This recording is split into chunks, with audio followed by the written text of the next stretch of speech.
Now we move to start question number 76. Chief Minister, please. Mr. Speaker, sir, reply to Star Question 76A. So the total number of tourists who have visited in Meghalaya since facilitation center was set up are as under. 1. December 2020, 5,551. January 2021, 9,558. February 2021, 9,664. March till 4th of March 2021, 1,350. Total 26,123. Reply to 76B, yes sir. C, sir, the stakeholders have informed loss of revenue. D, no sir, however, other relief measures are being provided. Yes. Honorable Chief Minister, may I know, it is a fact that the visiting tourists who has reported in the facilitation center that their stay in the state is less than 48 hours have been turned away from the facilitation center? Sir, as a cabinet, we had decided that during COVID time, we need to be extra careful. Therefore, based on the COVID situation, it was felt that if the tourists are coming in, then they should not be one-day trip tourists, one-day tourist. That does not mean that we don't want people to come, but it was a decision by the cabinet that we need to ensure that we don't have too much of traffic coming in of this day trip tourists because of the COVID situation, nothing else. So therefore, based on that, we decided that if tourists are coming in and if you're going to open up tourism now, let it be the serious tourists who want to stay and who will add revenue to the state and who will give money to the stakeholders. So that's why we take a decision that people should come in and stay for at least 48 hours. Then we realized that we need to relax it a bit because as the situation improved, so then we reduced that to 24 hours. So as of now, we are sticking to the 24-hour because we would want it to be at least tourists who would come in and spend some money and the stakeholders, whether it's the hotels or whether it's the different homestays, then they can also start earning. So that's why with that kind of a strategy, though of course it is a bit of a situation where it's some people have faced inconvenience, but that is not our purpose. But the idea was really to keep our people safe, yet at the same time ensure that serious tourists were coming in, and third, to ensure that some revenue was earned by our stakeholders. So, looking at the overall decline in tourist entry as compared to last year, and then may I know from the Honorable Chief Minister the steps taken by the government to improve this flow?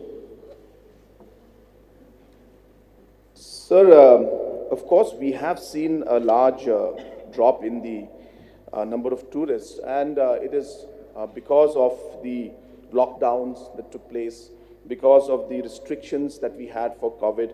And of course, last year was a very, very difficult year for all of us. And the tourism sector was one of the first to be hit and one of the last to recover also. So therefore, it's a very difficult situation for our stakeholders in the tourism sector. So there is no doubt that it's challenging. So there is no, I should say, one reply to what the honorable member has asked. It's a process.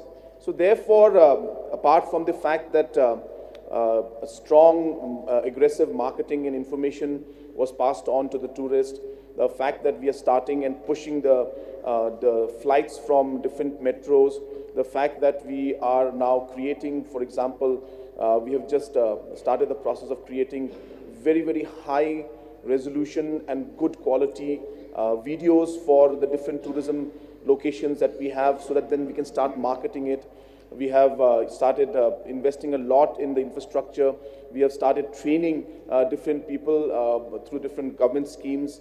We use this time where we could train our stakeholders from different homestays. So these trainings are taking place. So there are multiple factors that are going on. We have worked in this last 1 year to clear the externally aided project from NDB, which is amounting to 700 crores. All this will be invested in the different infrastructural projects that are going on. We will be also upgrading the overall infrastructure in the rural areas through this project, which I mentioned about Southwest Khasi Hills, as well as in East Garo Hills. In Nokrek will be additional EAPs that we'll be taking up. So like that, sir, so on and so forth. There are multiple aspects that we are going into. We have created this very, very user-friendly app. We have now connected the different travel agents to these apps so that then the tourists will be able to easily register and connect to different programs and stays. So for example, earlier the tourists used to struggle to figure out what they will do when they come here. So they used to just depend on the taxi driver or the hotel person telling them. But now we have actually taken the step to create a complete circuit for them, day-wise itinerary for them. And we have put this on the website. So tourists can actually click and choose and say that, we want to go for this program. So all this kind of integrated effort is going on to connect it. So there's no one answer to this, but it's a complete process. And this year is very crucial for us because a large number of these infrastructural projects will be implemented this year. Last year, we spent a lot of time in doing our homework and strengthening our different manpower here and overall increasing the investment flow into the sectors. So the EAPs were worked on, all these and so on and so forth. So it's a very broad reply. Since he asked me the question, I hadn't have a choice. I had to go into all the details. Okay. Yeah, there are a lot of reply for improvement of tourist. Anyway, so the impact of the stakeholders, in the last 1 year, they have suffered a lot of homestays, and then, small-time youth, they have taken a loan and then to start their homestays, to start their ventures in this sector. And may I know from the government, what type of this relief has been provided by the government to these stakeholders? What type of this relief, sir? Sir, of course, as I had mentioned in the primary reply, that there was no specific proposal to give a general relief to everybody. But then, wherever possible, wherever government could do small things that would help the different stakeholders was done. For example, there are a large number of businesses that have taken government property on lease. So we realized that they could not recover this money. So we decided that we will waive off the 1 year's dues that they have to pay to the government for these properties. So that amounts to about almost 1.82 crores.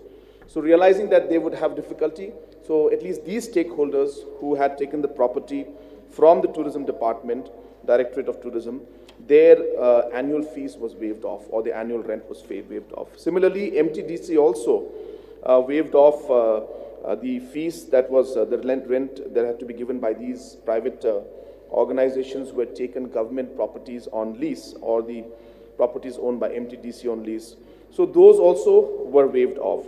At the same time, sir, directly, indirectly, a lot of these different stakeholders, hotels, were actually integrated into the fight against COVID.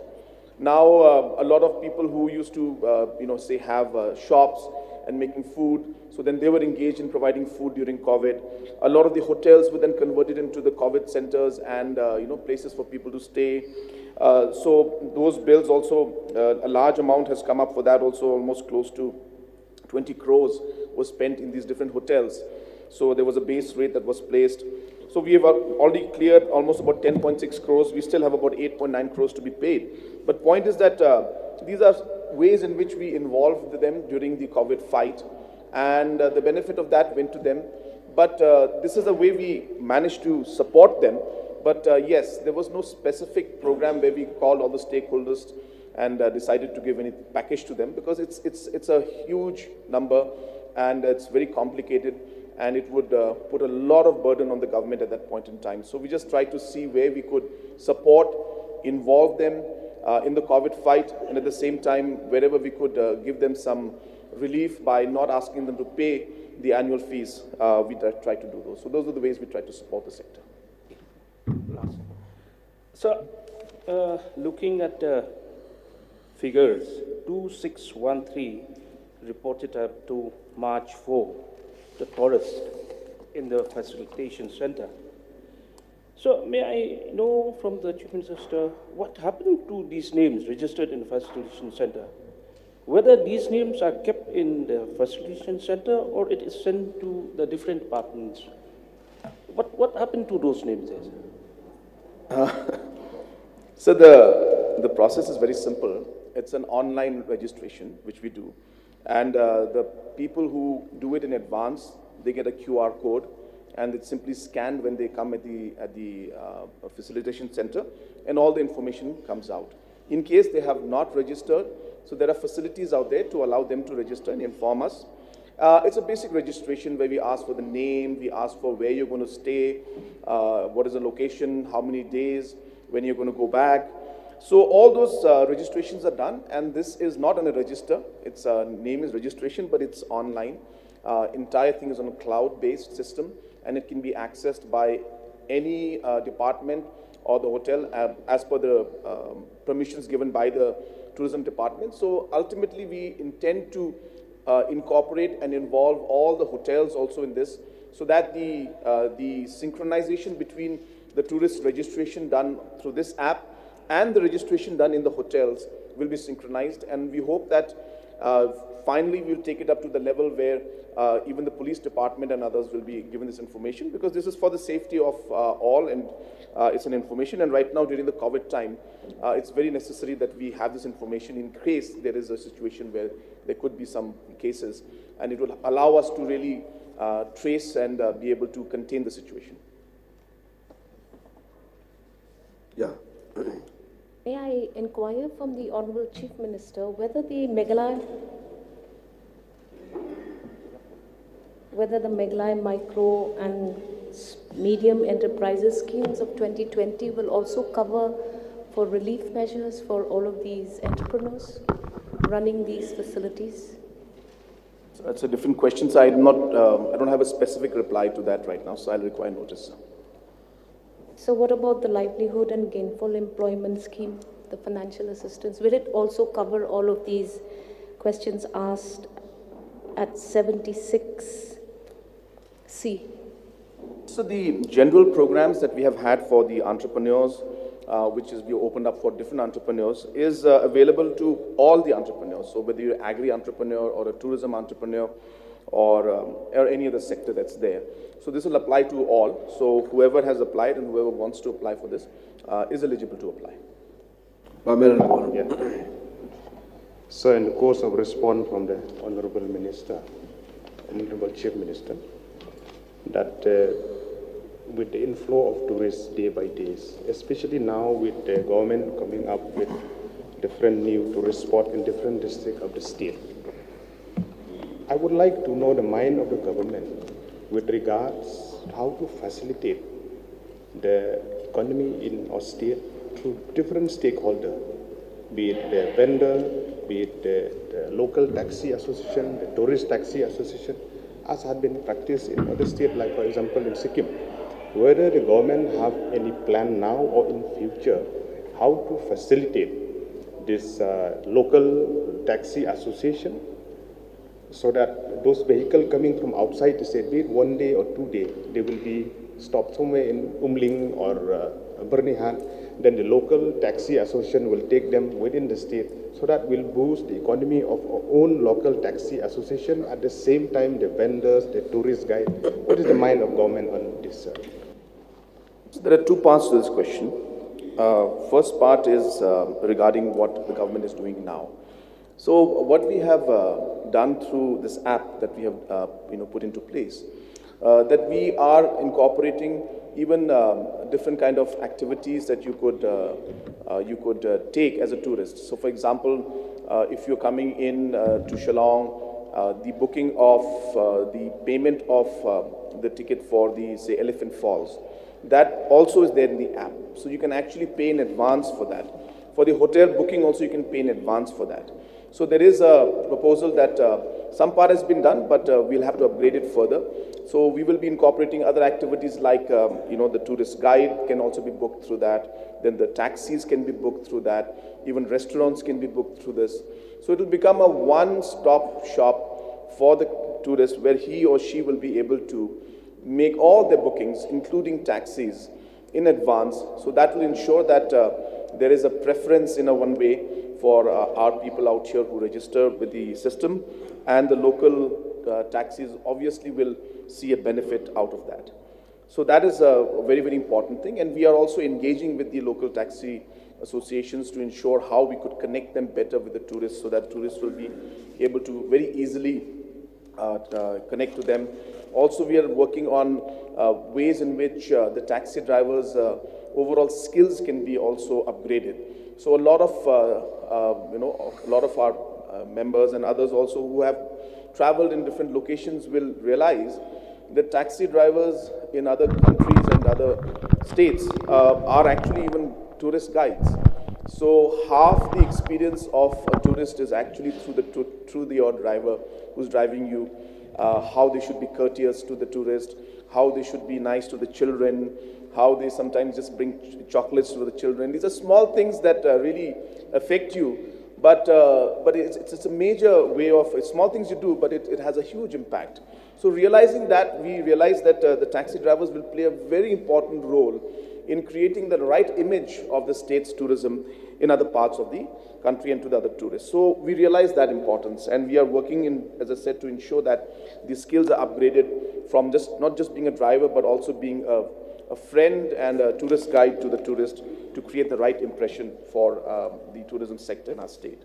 So the second part of the question which you mentioned was regarding the having an understanding where we allow the taxis from outside the state to stop somewhere and then the local taxis take over. Now, so this obviously is a suggestion which we have been really discussing and talking about. But we do realize that once we start doing that, then it might have the flip side effect also, where suddenly our taxi drivers who are going to drop people to, say, Guwahati Airport will then be stopped at Umling and say, well, we'll take over from here. So there are some associations will say, well, now our Meghalaya taxis will stop in Umling, and there are some counterparts will take over. I don't know if that will be something that would be very nice, and it may just create a bit of a roughness also. At the same time, equally our drivers also will lose. So we have to realize that there is always a flip side to a suggestion like that. So we are examining, we are seeing if there is some way where we could give the preference, but without really letting our people and our taxi drivers also lose out. So really we would we would see Umling as a border where our taxis would not be able to then go to Assam and to drop the people to other parts of the northeast. So I think it's not something that we can give a definite answer to, but we are trying to figure out how, by minimizing the negative side, how we could at the same time give a slight preference to our taxi drivers. So we are looking at, as I said, connecting them directly with the tourist so that the booking is done straight away from Delhi or Bombay, and as soon as they land in the airport, already they have the name of their taxi driver. So those kind of connections are being done. And number two is the flights directly coming into Shillong will really make things much easier. And obviously if it's Shillong flight, Umroi flight, then there is no question of any taxi drivers coming in from other parts. Then it will be only our people. So that's another reason why we are really pushing for more flights. It's not easy. It's not simple from logistics point of view also, nor is it easy from the financial point of view. But we see a much bigger gain by even spending and taking the trouble, but it will really boost the tourism sector, and so these kind of measures are being looked into. Yeah, Bajaj. So the facilitation center is an exercise that is an outcome of the MRSSA. So with the number of facilitation centers that have been informed that are going to be coming up in various parts of the state, Now the registration has been done as part of the entire exercise of the MRSSA. But then in the due course, the reply of the Honorable Chief Minister, the police stations came at last of the submission, that the data will be shared with the local police stations after the entire exercise of hotels, cabs, and all the other facilities have been looked after. So what is the intent then of collecting the data and then not following up with the objective of the MRSSA for facilitating the visiting residents and the visiting tourists, and also bring in the safety and security measures that was the entire objective of the MRSSA, sir. So do we see the MRSSA being implemented, sir? Sir, the question in fact is not in the right line, in the sense that the current registration that is taking place is from a COVID perspective. We are asking tourists to register in the tourism app and the tourism website to monitor the movement in case there is a situation where there is any kind of a COVID outbreak. It'll be easy for us to trace and to contain the situation. So that is the purpose with which right now the tourism department is doing this monitoring and keeping the information. The MRSSA was amended to then allow the registration of tourists also to be there. But that, as you are aware, sir, that particular amendment has not been yet approved by the governor. So therefore, the registration of tourists based on the MRSSA Amendment Act is not in place right now. So this is being purely done right now from a COVID perspective, but it serves the purpose right now for us because it allows us to keep track on the movement and at the same time ensure that the COVID situation is contained and monitored, at the same time ensure that we are keeping the tourists safe also, at the same time our people safe also. So multiple aspects are being covered through this, but the primary objective of us doing this registration right now under the tourism app is to monitor for COVID and health purposes. So looking at tourists from Assam, they never wanted a 2-day stay in Meghalaya. What they do is they come on Saturday morning, stay for the night, roam Sunday whole day, then evening they go back. So kindly review this 2-day stay so that the inflow will be more. So we have already done it. It's 24 hours now. Okay, thank you.